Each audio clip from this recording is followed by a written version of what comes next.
for this 259th climate speech, I'm going to return to the theme of corruption. Before diving into the how, let's start with the why, because the scale and the remorselessness of the scheme of corruption the fossil fuel industry has run is hard to comprehend without understanding why. So here's the why. The fossil fuel industry reaps the biggest subsidy in the history of the planet. I'll say that again. The fossil fuel industry reaps the biggest subsidy in the history of the planet. The IMF, the International Monetary Fund, estimates the global subsidy for fossil fuel in the trillions of dollars every year. That's globally. In the United States alone, the fossil fuel industry got a $650 billion, that's with a B, billion-dollar subsidy in 2015, according to the most recent report from the IMF. That's about $2,000 out of the pockets of every man, woman, and child in the United States. Here's that IMF report. Look it up, read it, and weep. Stop for a minute and understand this subsidy. Some of it is favorable tax deals and other direct subsidies that pour public taxpayer money into the pockets of this polluting industry. In recent years, that's been estimated at around $20 billion annually. So the vast bulk of this $650 billion is something else. It's people getting hurt. It's the cost of people suffering economic harms. It's the cost of your home burned in a wildfire or swept away in a storm by rising seas. It's the cost of farms withered with unprecedented droughts or crops drowned in unprecedented flooding. It's the cost of fisheries that are lost or moved away as oceans warm and acidify. It's the lost day of work with your kid in the emergency room waiting out a climate-related asthma attack on the ER's nebulizer. It's the cost of tick-borne and mosquito-borne illnesses that didn't used to be where you live. It's the cost, say, to a dive tour of tourists seeing dead, white, bleached coral reefs instead of vibrant undersea gardens, or the cost to snowmobile moose tours of going through mud instead of snow, and when you see moose, seeing emaciated moose calves with thousands of ticks slowly killing them. It's the cost of American military deployments to conflicts caused by resource scarcity or climate migration. It's the cost of relocating Naval Station Norfolk when the community around it floods out. It's the cost of Glacier Park with no glacier. It's the cost of trout streams with no trout. It's the cost of millions of acres of healthy forest killed off by pine beetle infestation. It's the cost to Phoenix of staffing up emergency services when it's not safe to work outside because it's too hot, or lost airline flights out of the airport when the tarmac melted.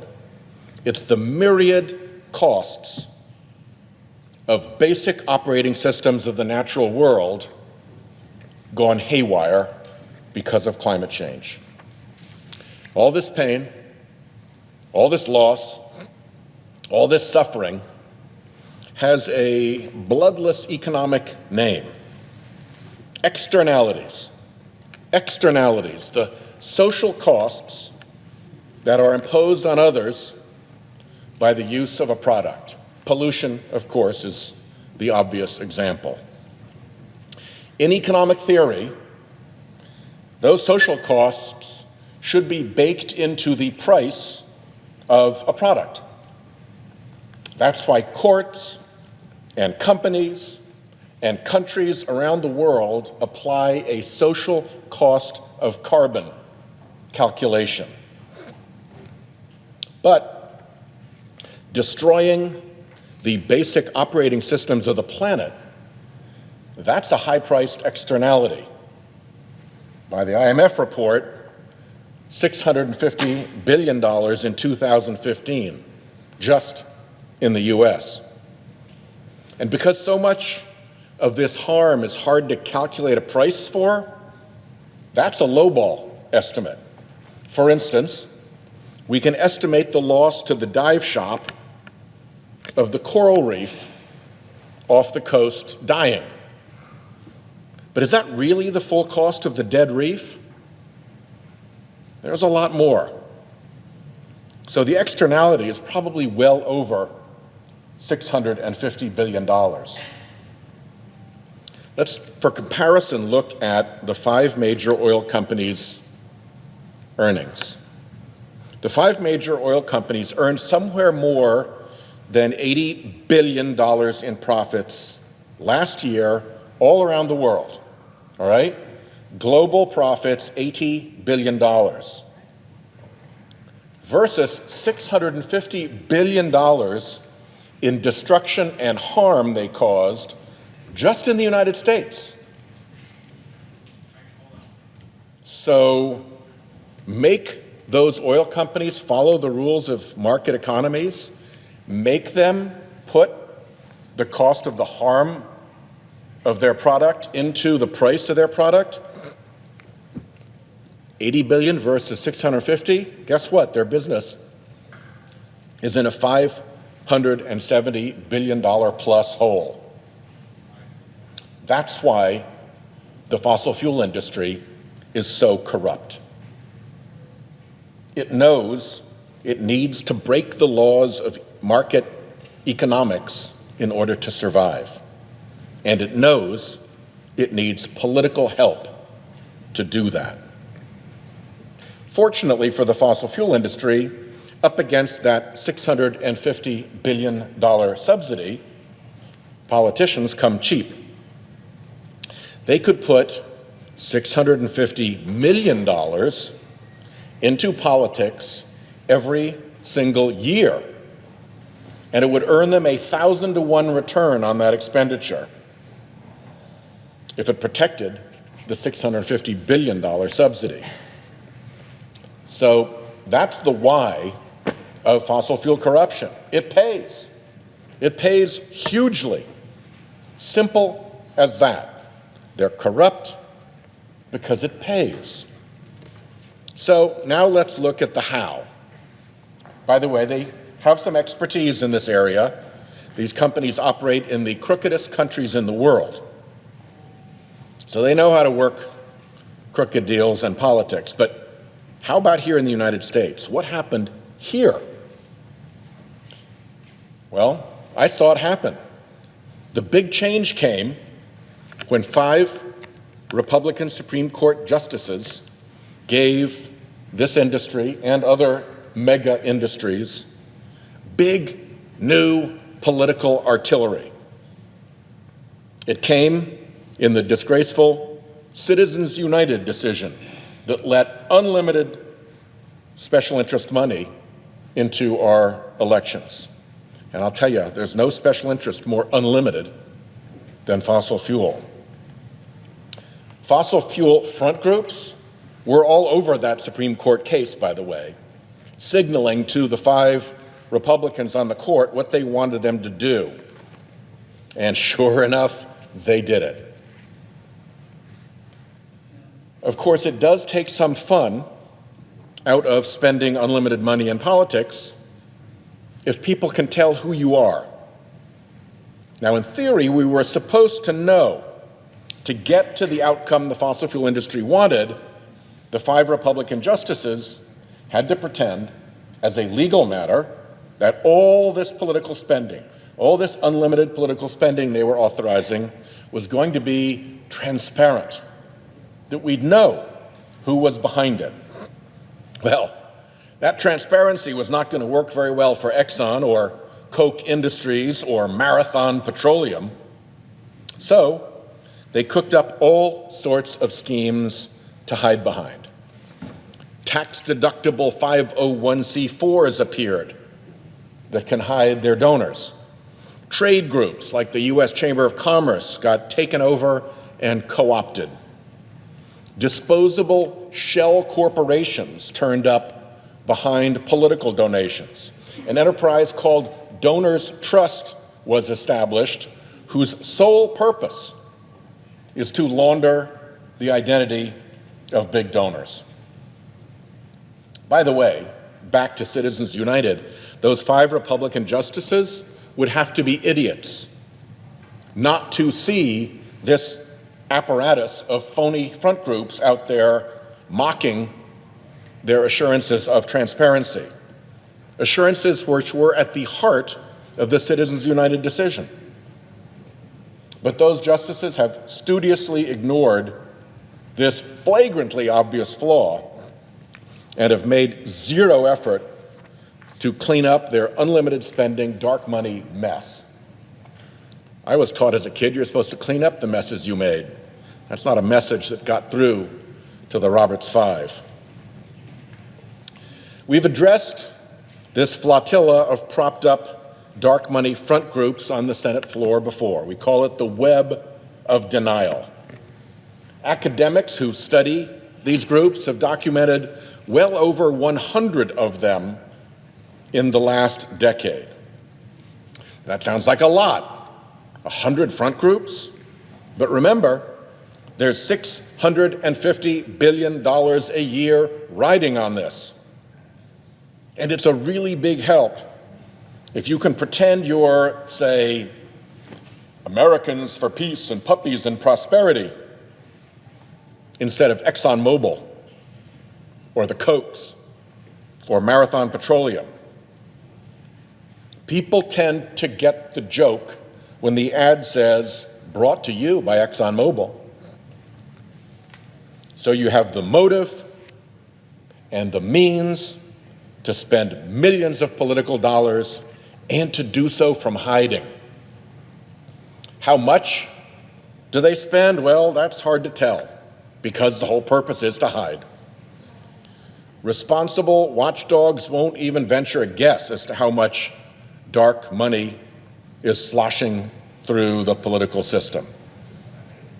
But total dark money spending on federal elections is at least $700 million since the Citizens United decision.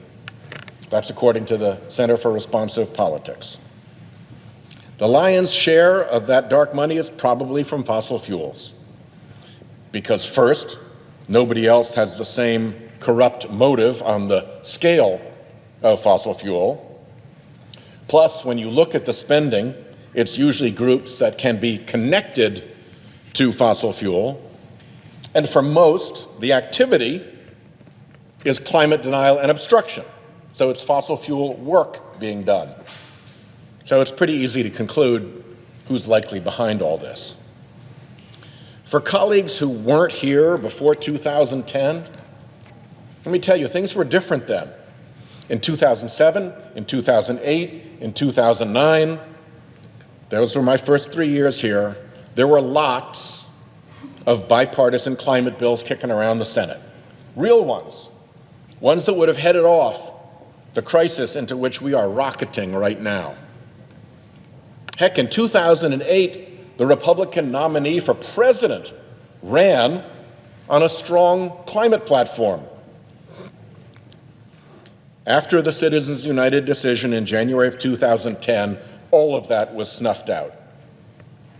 An oily curtain of denial fell around the Republican Party as the fossil fuel industry brought its new political weapons to bear.